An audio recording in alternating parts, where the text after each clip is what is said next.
Hola amigos, ¿cómo están? Javier Solís from Los Taxes, and we are gonna go over a very important topic, the wage increase. You've seen all over the place, a lot of people, especially elected officials, are trying to send this message that increasing the wage from $10 an hour to perhaps $15 an hour will help families, will help our people. And every time that I come to you with a topic, I always like to bring you facts. And we are gonna go over the numbers. That's what I do on my daily basis. We do numbers with companies, with taxpayers. And in this case, I'm gonna show you, and it will be up to you to accept the fact that increasing the wage to $15 an hour will really help taxpayers, will help your constituents. This is going to be a typical case and a scenario with two taxpayers. Taxpayer A making $10 an hour, taxpayer B making $15 an hour. Okay?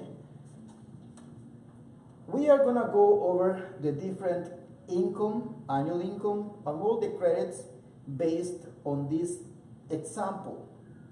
And this is going to be specifically for Maryland residents, because I received a request about Maryland. Now, this is going to change a lot based on different scenarios. It's going to change based on income, based on the kids. In this case, we have one taxpayer with two dependents, with two kids. Okay? So this will change based on the kids' age, based on whether they go to college or not. So all these things is just a scenario in general. You will have questions. And you might want scenarios based on whether the person is single. What happens when they are married filing together? What happens when the person is widow? Okay, so all those scenarios are valid, and they will also be calculated if you want to. You know, you just send me an email or send me a message, and I will be glad to go over the different scenarios based on numbers. We are just not gonna make up numbers. This is based on the real numbers with the IRS, and once they file their tax return. Okay, so a person making $10 an hour, the annual income is going to be $20,800 for taxpayer A and $31,200 for taxpayer B, who's making $15 an hour. Okay, so each one has withholdings. They pay federal, state, Social Security, Medicare taxes, and they will withhold from their pay.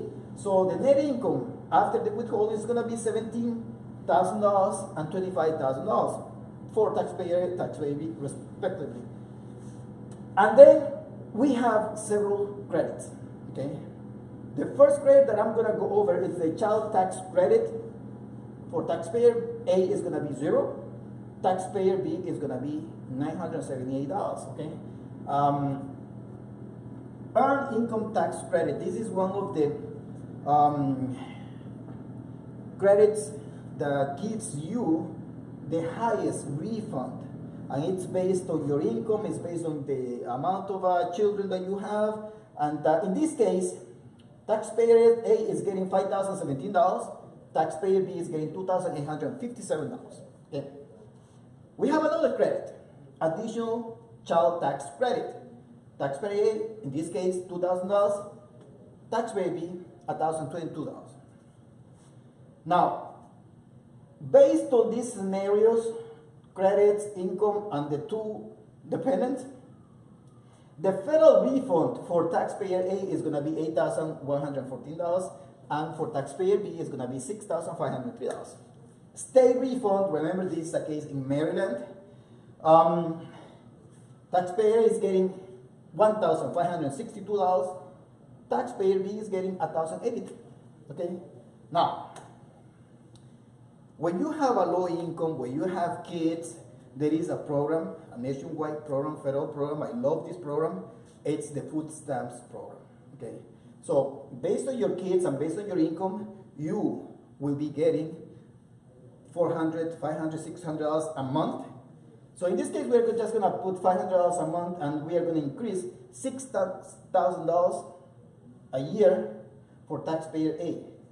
Once you hit $30,000, $31,000, you don't qualify for this anymore. Okay, so based on all these credits and income, the real income that taxpayer A gets is $36,476 per year, and taxpayer B gets $38,786. This is the bottom line. This is what we need to pay attention to, okay? Because based on this, what these taxpayers are really getting is $44 per week. That's it. Okay, that's the increase that they are getting when you pay any person $15 an hour. Now, are we really helping these taxpayers? That's the question, okay? I have not included something that is very important, and it's also based on income. It's based on how many people live in the household, and that is the Section 8 rental assistance. So based on that, based on your income, this program will give you $400, $500, $800 per month just to help you pay for your rent.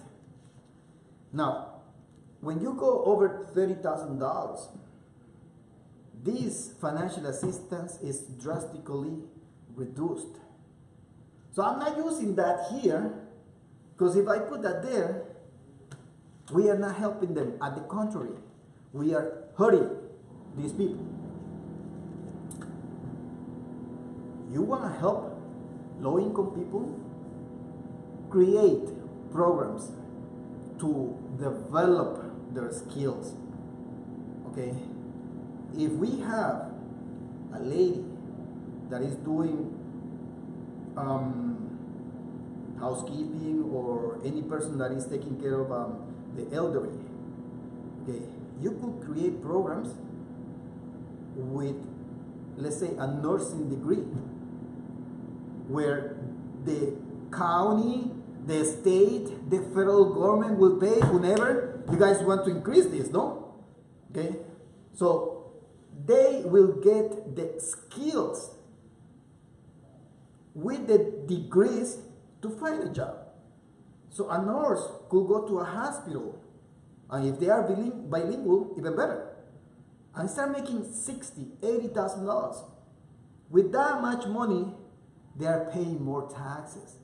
They don't qualify for any of these credits.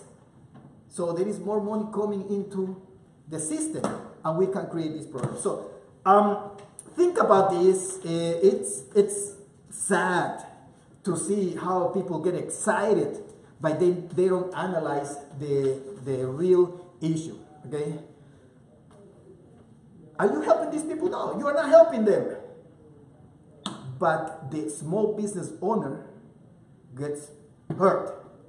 Because when you increase the salary of their employees that much, their profit is drastically reduced. Therefore, they are not going to be able to pay more taxes.